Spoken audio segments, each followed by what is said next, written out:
the benefits of journaling. How many of you do journal? Yeah. Oh, where's my hand? Yeah. I can't use my hand, but never mind. What, the reactions one, or not your actual No, hand? it like when I put my hand up, it kind of disappears into the background. So, oh yeah, but yes, I do. yeah. So yeah, how do you find journaling? What does journaling give to you, Brenda? Me, for me, it gives me lots of benefits. I think probably the main one is it is a way of getting stuff out rather than it sitting in my head where it will keep me awake in the middle of the night.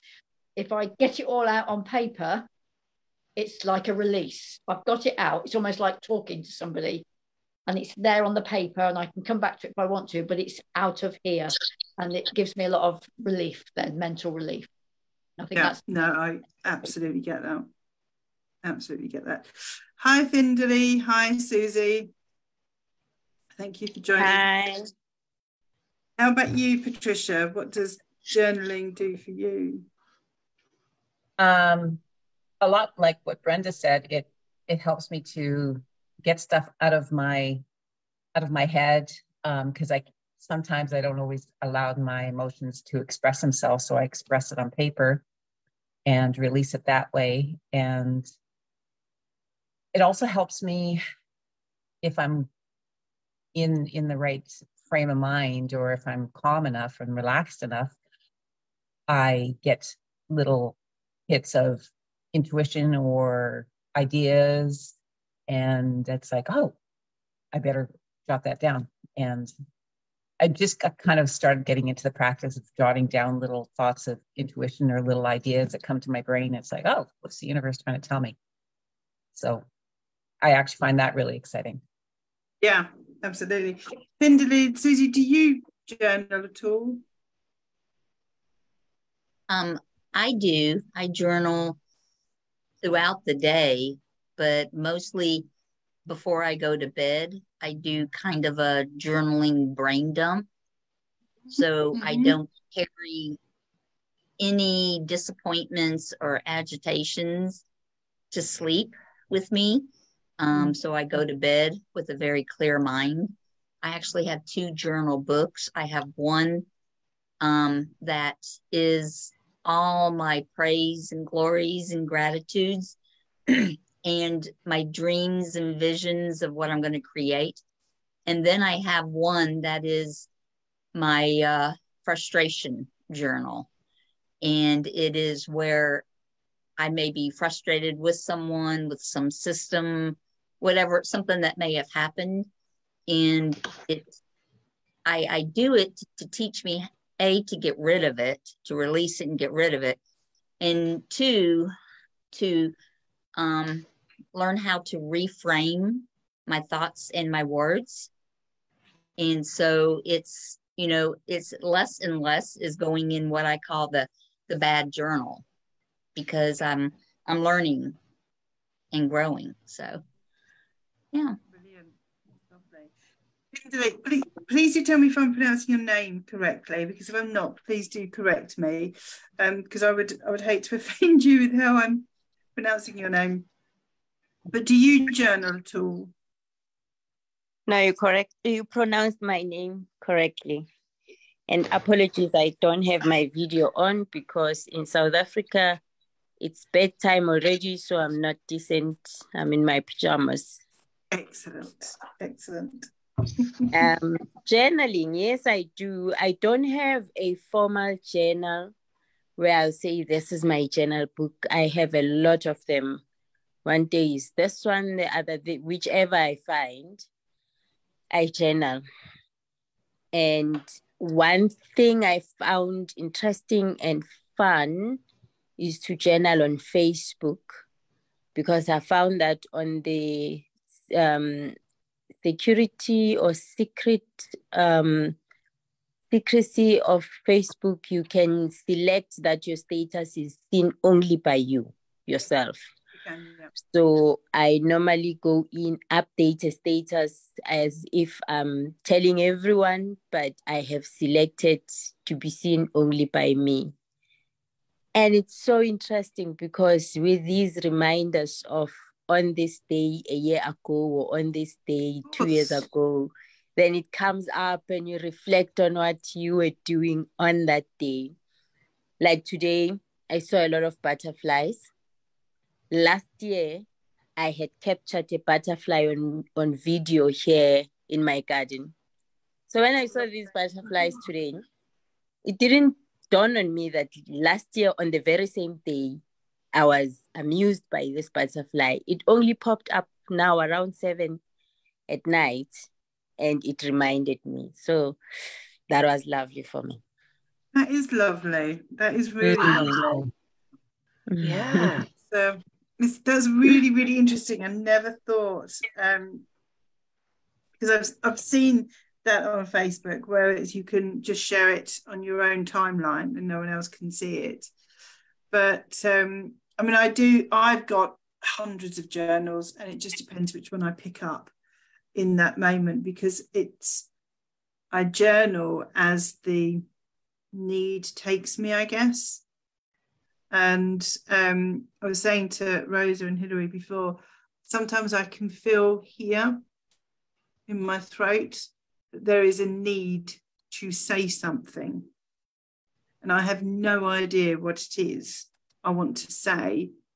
So I just grab a book and a pen and I start writing. And I do, most of my journaling is free writing. So I literally don't know what I'm going to say next. And, all of this stuff kind of comes, and I cannot get that for maybe a couple of weeks. Not to say I don't journal in between, but in the real bulk of the journaling is that sense of, I've got to say something, there's something that needs to come out. I've really got to express something. And I surprise myself sometimes. I'm like, oh my God, where did that come from? But it's the more I've become in tune, the more often it happens. The more I'm connected, the more it happens. And sometimes, my inner being, higher self, whatever, I mean, she can be a real bitch and give me a real slap around the face. It's just that, what the hell do you think you're doing? Calm down, stop it. This is how we approach things. And it's like, okay.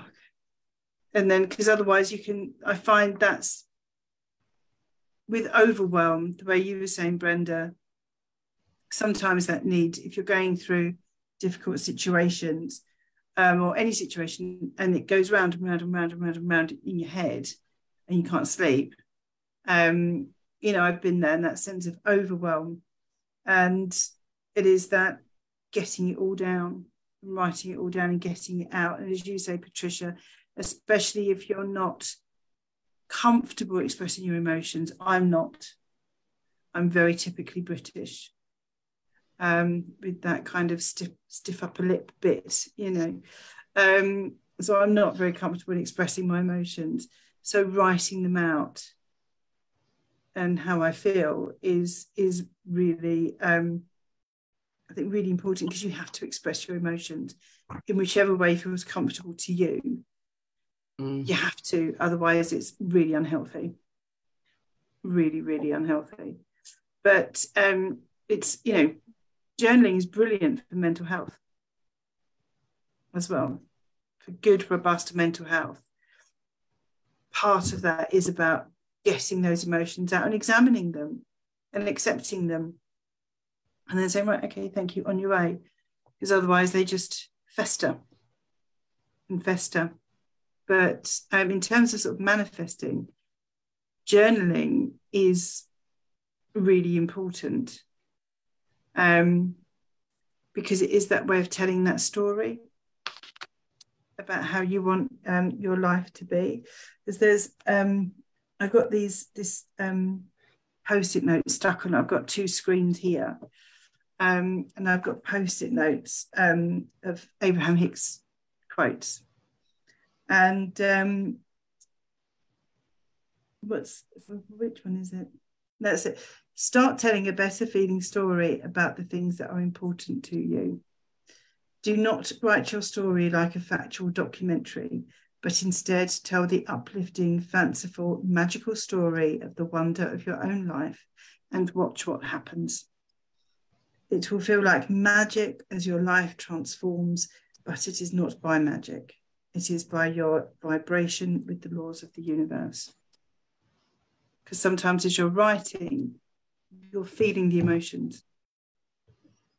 And that's when you're in the vortex, when you're vibrating.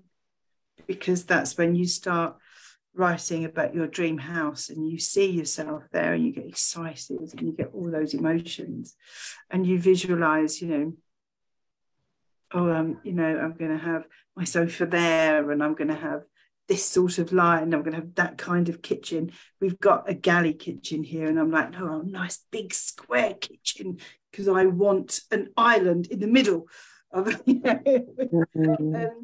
I want an Aga and all that sort of thing. Although my friend tells me it's not worth having, but it's that sort of thing where you can start to really, by journaling, really, really, really go into the detail of what it is you want and get really specific, really beautifully specific. Hilary, what's your sort of experience around journaling? I can't say there's been times when I've done it really regularly, and then there's times that I don't do it regularly. And I thought when I came over here, because for those of you who don't know, I'm traveling. I'm in Australia at the moment. I'm from the UK, and I came over. I'm here for 7 weeks. I'm very lucky. I'm missing the snow. I'm not sad about that. But I left all my journals at home because of the weight. I was worried about checking in, and so I've already bought 3.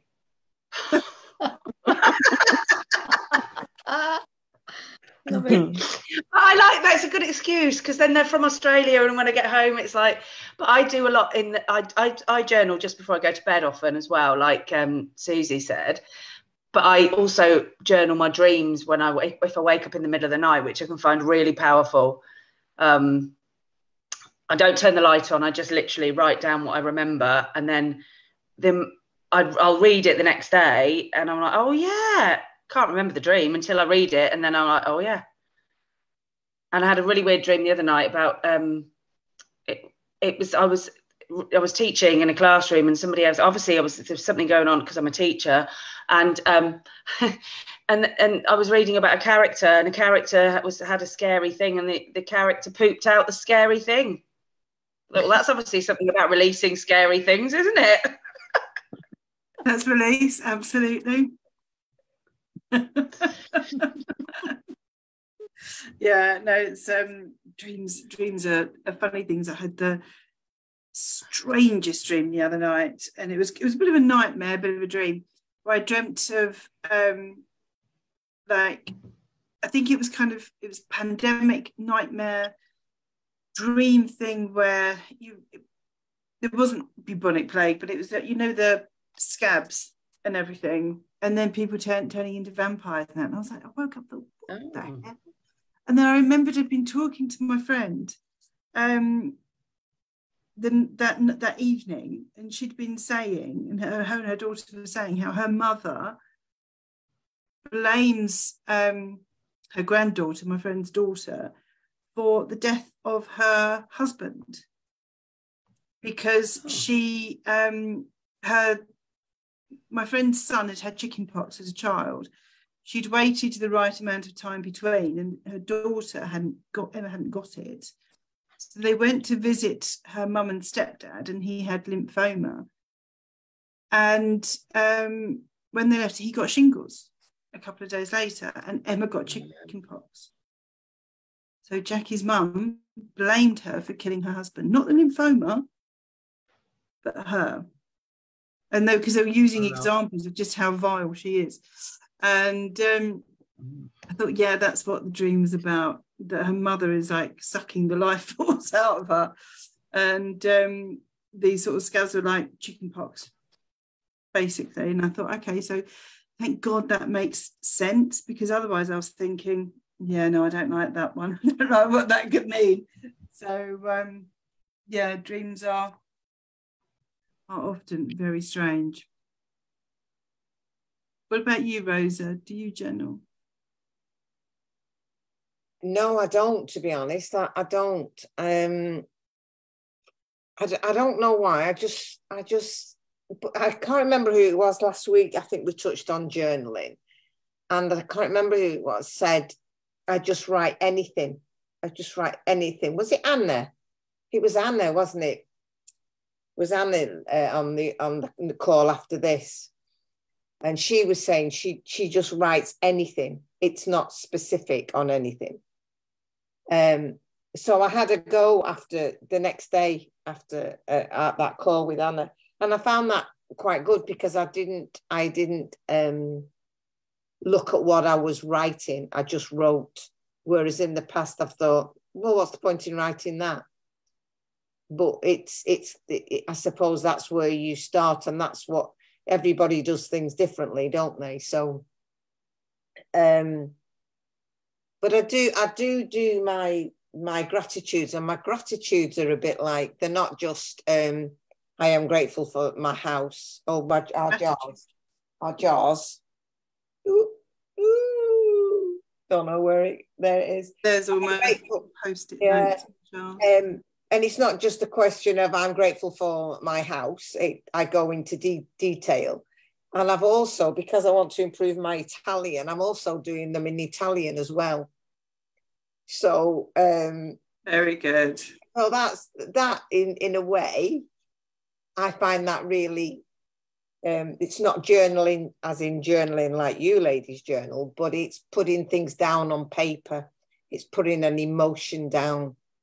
So I kind of use that, but I am going to start journaling. I better put that down. It looks a bit rude what I'm doing.